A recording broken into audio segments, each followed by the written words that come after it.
tey moom damay wax ci un peu sur le côté sécurité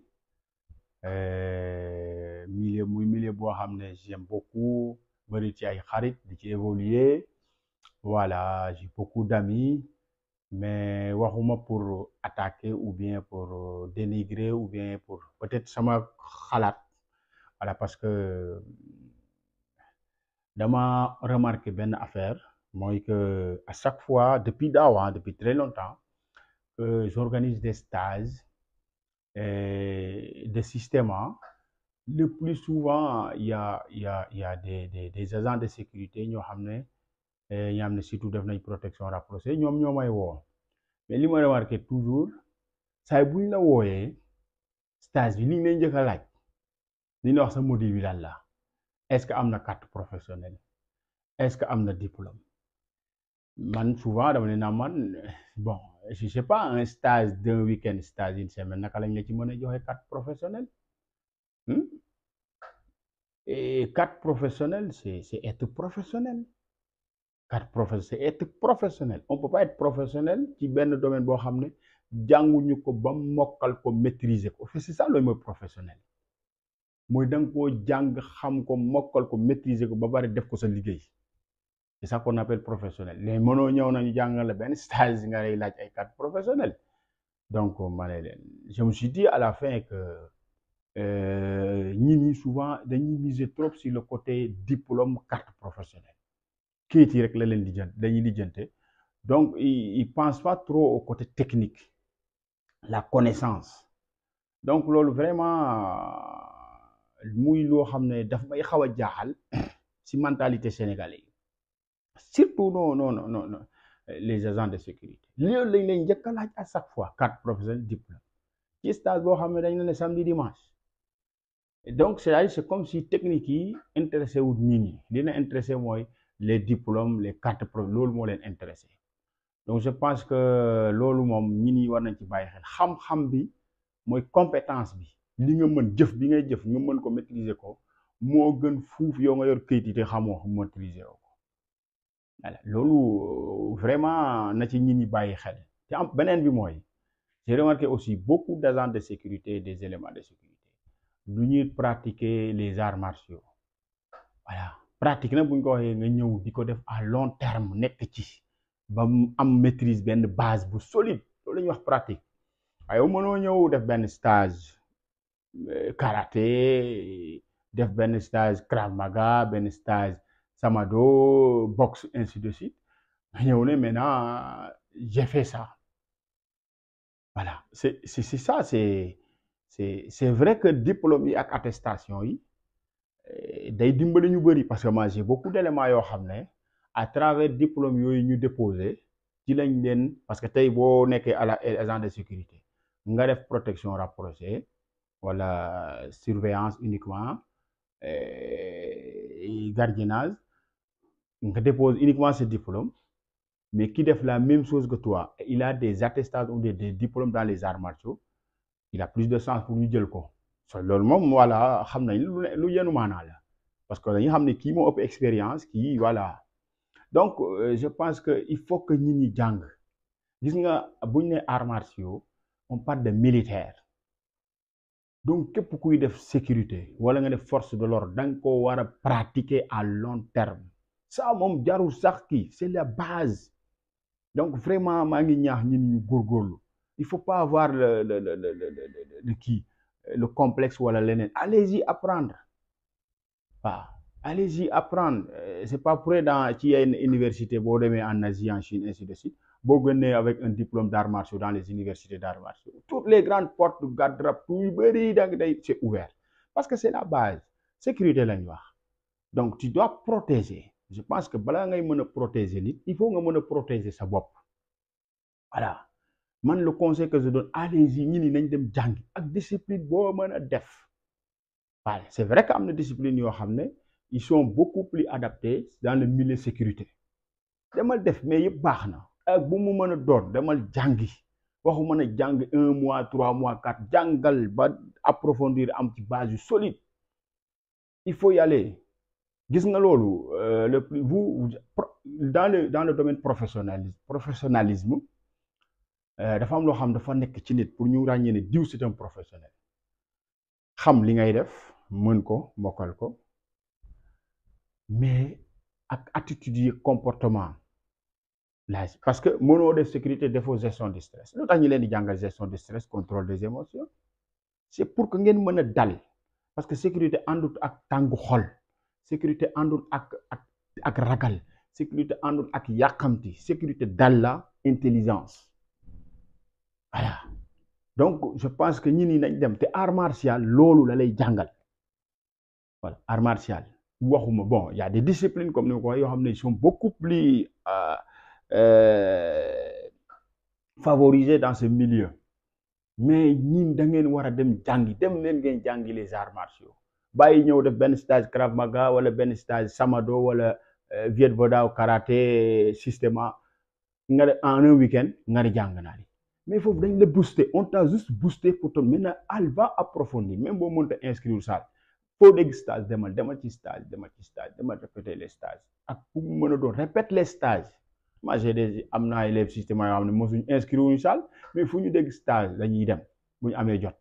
mais ils ont un très bon niveau ak discipline da leen dem ci stage ko amu leen jot inscrire ci salle yi parce que aussi ñenn ñi boo waxee ñu ne non dafa cher mais ñun man de personnellement li may def du lu ma foraatu du lu ma for j'ai dépensé des millions pour jàngale lii ma muy Viet Vo Dao bi voyage yi may def à l'étranger c'est de l'argent boo invité expert yaa koy fayal billet fayal ko hébergement jox ko mu lekk buy dem nga jox ko per diem système bi moom wax noppi c'est des millions que j'ai dépensé pour ça donc léegi bu ñu la nee sax dafa cher mais ñun ñi foruñu li ñuy def dañoo dem on s'est sacrifié parce que xam na ne suñu réew moo soxla loolu réew mi ni mu soxla ay ingénieur en informatique en leneen ni mu soxla ay médecin noonu la réew soxla dans les sécurité te mënuñu wax sécurité waxuñu art martial les arts martiaux c'est militaire homme de tenue yi ñëpp lay waxal na képp ku nekk sol tenue nga nekk sécurité privée publique force de l'ordre da nga war dem leen jàngi il faut ngeen jàng ko parce que dafa am lu bëri lu muy def ci seen mentalité je vous assure vous n'allez pas le regretter je répète waxuma jàng def benn saa ñaari saa ñetti stock non approfondissement allez-y vous allez être encore beaucoup plus calme beaucoup plus serein face aux situations parce que yenn situation yi critique pour nga mën ko gérer il faut que tu sois calme mais art martial loo ci yàggee loolu lay def ci yow donc mais vraiment je conseille les gens d'aller s'inscrire dans les salles wala faire beaucoup de stages pour se perfectionner wàññi weñ yi waaye gars yi daal moom dem yëkkati weñ ponkal gis nga finalement li ñu ce qu'on appelle les gros bras waxuma ñëpp parce que je sais que dans le milieu sécurité il y a des professionnels il y a des gens de tête je connais beaucoup de professionnels yoo xam ne c'est des vrais professionnels donc mais li ma wax mooy weñ yi moom moo gënal sama gars yi moom dem entraînement yëkkati weñ moo leen gënal te loolu li ma ci remarqué mooy gis nga xam nga entraînement weñ dafa neex parce que da ngay wekki di boo sonne nga noppalu alors que boo ñëwee salle dañ lay dërëj ñu bëri loo tax ñuy daw salle man je sais xam naa parce que c'est pas facile mais agent de sécurité nga war ut lu yomb ta formation ça doit être dur waaw moi je préfère comme li may wax souvent yenn formation je dama koy casse parce que jël ay formation dañuy jël gars yi dërëj leen torturer leen boobu ñu attan dala temps boobu ñuy perte ci torture boobu ñu pratiquer les techniques de combat moo gën fuuf moo tax da ngay gis ñenn ñi ils sont forts physiquement ils sont forts mais techniquement ils sont nuls parce qu'on met trop de temps sur le côté parce que renforcement yenn yi nit ki mën na ko defal boppam mais am na loo mënu ko defal boppam il faut mu jàng ko je pense que dans les formations côté boobu dañ ci war a def on doit mettre l'accent sur cette formation à part la théorie jàng les techniques de sécurité lan mooy sécurité lan mooy les principes de la sécurité lan mooy les techniques de sécurité ainsi de suite mais les techniques de combat rapprochées yooyu daf ci bokk c'est une obligation voilà si tu ne peux pas te sécuriser mënoo sécuriser kenn mooy waral souvent bu ñu ne bërëb boo moytu sax nga VIP bi ngay njëkk a mettre à terre mooy waral gars yi aussi di gaaw a mer di gaaw a affolé Parce qu'ils n'ont pas de bagage interne qui leur pousse à avoir plus de confiance. Parce que si tu n'as pas la confiance en soi, mooy tax ngay gaaw a mer di gaaw a kii et après voilà ça crée des problèmes alors que sécurité laajul loolu. Donc je pense que jàngi ni jàngi loolu la ma waxoon ne dama koy wax c'est des conseils que je donne. Voilà il faut ñi yow école de formation mettez l'accent sur ça moo xam ne kii bu génnee formation waxuma sa mais en matière de combat rapproché il y a une base. Parce que Sénégal naa la benn affaire fii ay armes à feu ça ne marche pas au Sénégal pour l'instant. Donc la meilleure arme c'est les armes naturelles, la tête. Loolu la donc il faut mettre l'accent sur ça. Voilà. Et l'autre mooy wax naa sànq parce que un agent de sécurité yii pour man ñett yi la formation physiquement donc c'est un renforcement nga am kattan être fort physiquement mais la force physique nag du gabarit non nit ki mën na gën a tuuti il est plus fort que toi physiquement voilà donc force physique mooy capacité bi ngay am ba bu ñu ne bërëb nga mën a def ay action def ay réaction yu rapide loolu mooy force physique ak loo ponkal boo amul capacité manier ton corps am des réactions de la finesse tu n'es pas fort dans les arts martiaux force physique c'est ça c'est la capacité bi ngay am mën a yëngal sa yaram te doo ci am benn jafe-jafe bu ñu ne dawal nga daw bu ñu ne taxawal nga taxaw tournel nga tourner voilà donc force physique boobu di nga defal tu vas faire des renforcements di nga yëkkati weñ bu la neexee nga pomper renforcement yokk sa doole mais dafa am leen lu ci rax mooy l'agilité du corps la souplesse et l'agilité du corps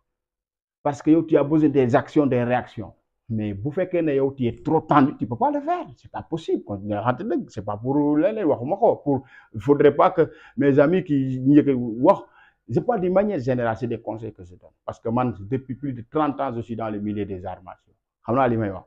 donc seen yaram dafa soxla ngeen mën ko manier am capacité de réaction yu yàpp pour loolu nag il faut yaram bi am agilité am souplesse mais boo ko jëlee ne ko gëj doo mën a def loolu mooy waral ñenn ñi bu demee mission problème am problème nga gis ñu ko parce que il y a pas une facilité pour mu manier yaram bi il faut mu jël kattanam yëpp def ko pour mën da ngay gaaw a sonn donc allez-y je vous encourage yëkkati leen weñ tollu leen lu leen neex mais il faut ngeen yokk ci leneen les techniques de combat dem leen ci salle yi ngeen entraîné wu dóorante entraîné wu ba ñàkk ñu tas seen yaram je t'assure du ngeen ko regretter beneen bi il faut travailler beaucoup les techniques de souplesse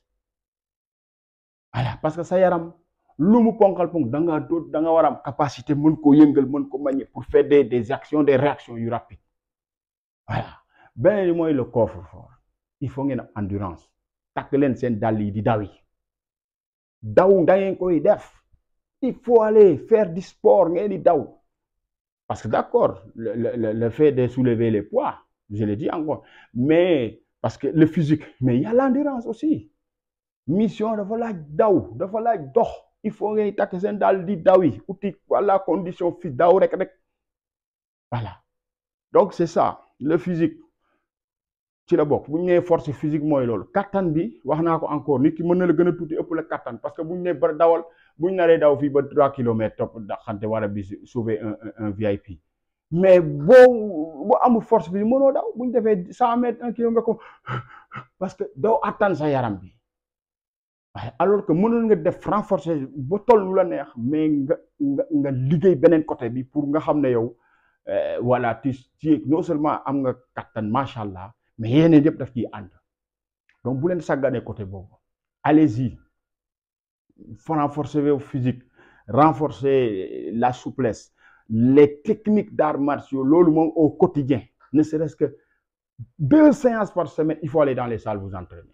il faut aller vous entraîner bu leen topp weñ yi rek non xasuma de bu leen topp weñ dem leen ngeen entraîner wu fu ngeen boo ko mën stage boo dégg demal discipline bu mën a nekk dem leen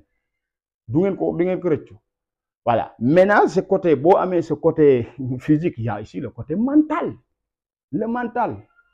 si tu n'as pas un mental fort mënoo affronter yenn situation yi mental force mental loolu weñ moo la koy jox c'est vrai que dans l'entraînement à la formation dañ leen di def loolu des exercices yoo xam ne c'est pour renforcer votre mental mais loolu ci formation bi la yëpp jeex na moo tax ma leen demal inscrire ci salle wala nga dem defi stage yu bëri parce que exercice yi ngay def par exemple nous au système on fait beaucoup d'exercices de développement du stress, de gestion du, parce que bu ñu nee gestion du stress, c'est force mentale. Il faut avoir un mental fort. Loolu na boo demee salle ñu lay def yenn exercice yi am na exercice yoo xam ne c'est uniquement pour ça. On te fait souffrir. Mais salle de musculation boo demee yow boo sonnee da ngay teg, alors que dans la salle on te pousse à aller. Allez wàcc leen ñu allez un deux dem da ngay sonn bay xoox ñu forcer la. C'est pour développer ton mental bokk na ci. mais fekkee ne entraînement boo xam yooyu aussi dama ciy wax mbër yu bëri coach bi dafa fi nekk nii rek mais mbër yi mooy coach parce que bu sonnee boo ko nee tax bu sonnee toog loolu ban la entraînement il faut nga am koo xam ne da lay booster il va te pousser à aller ngay mën a dépasser tes limites parce que bu dee yow rek du ñëpp ñoo xam ne voilà mën nañ ko def waaye am na ñoo xam ne buñ amul ku leen jàppale buñ sonnee rek dañuy taxaw donc vraiment moom loo xam ne dama xool ne dama koy baaxee nañ dem entraînez-vous dans les salles, mes amis qui sont dans les hommes de tenue, les forces de défense, parce que sécurité, c'est ça. C'est d'abord savoir se sécuriser. Et quand on maîtrise les techniques de combat, avec un entraînement assidu,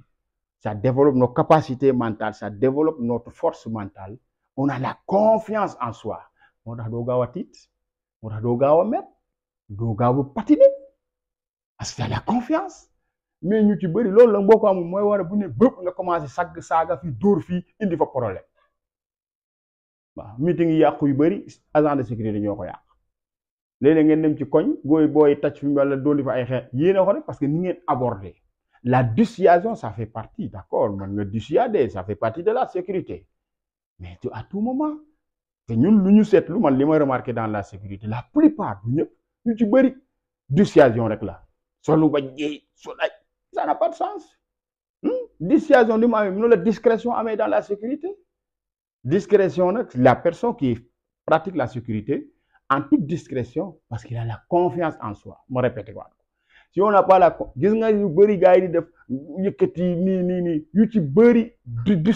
parce qu'ils ont peur.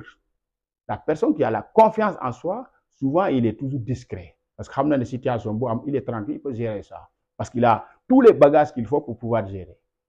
Voilà. Mais si on n'a pas assez de bagages, loolu mooy indi problème yi donc bu ne bëb rek nga ne xaaral ma jéem a napp gaay génn arme bi wala nii napp gaay parce que bu ko ragal nga ragal en fait c'est la peur ce qu'on appelle la peur dafa bëri façon hein? Il faut faire attention voilà donc vraiment je conseille aux gens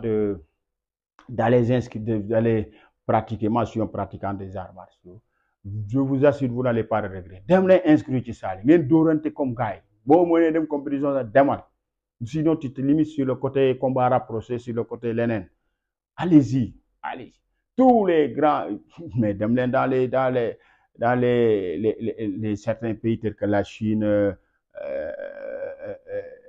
la Russie beaucoup de pays yoo xam ne ils sont calés dans la sécurité rapprochée xool leen seen élément ay nit ñu tuuti la ñuy doon très dangereux parce qu'ils ont capacité de réaction boo xam ne c'est extraordinaire. Voilà, mais vraiment, allez-y, vraiment, c'est des conseils que je vous donne. Je répète encore, dans la sécurité du Sénégal, alhamdulillah, on a beaucoup de formateurs, beaucoup de professionnels, mais li damay ci attirer attention ñi ñi ñu gën ci bàyyi xel xam ne sécurité du loolu rek du seul tenue bi voilà te des fois sa nga gis ay affaires yoo xam ne da ngay gis koo xam ne garder buntu école rek da ngay foog ne kii Afghanistan la jëm. Mais c'est grave léegi déjà yow da ngay sol loo xam ne des trucs yoo xam ne doo mën a daw doo mën a manier ton corps tu peux pas faire certaines réactions te situation amul benn situation bu la pousser à apporter ça ba njëriñ la am n'oubliez pas vous devez avoir la capacité de manier votre corps c'est fondamental pour un élément de sécurité la réaction bu appropriée réaction bu vif bu rapide mënoo ko am bu fekkee ne da nga ne nit tu peux pas l'avoir c'est pas possible nit boobu na lan moo ko soit sa yaram moo def na wala dafa am loo porter loo xam ne tu peux pas bouger éviter ça donc sécurité toujours boo solo ba pare war nga sentir sa yaram qui bouge voilà tout waru am dara du la gérer gêner commençant par ton corps parce que ñu bëri seen yaram yi këcc lañ def këcc boobu nag tu peux rien faire. Tu peux rien faire. Franchement, c'est des conseils, c'est pas pour, je répète encore, xasuma ku ci gis boppam nag man je sais pas l'objectif pour xas baax naa ko début ñi ni ñoo may woo li ne njëkkale carte professionnelle voilà xam-xam bi moo ëpp solo xam-xam bi bu ñu la joxul carte mais xam-xam bi xam-xam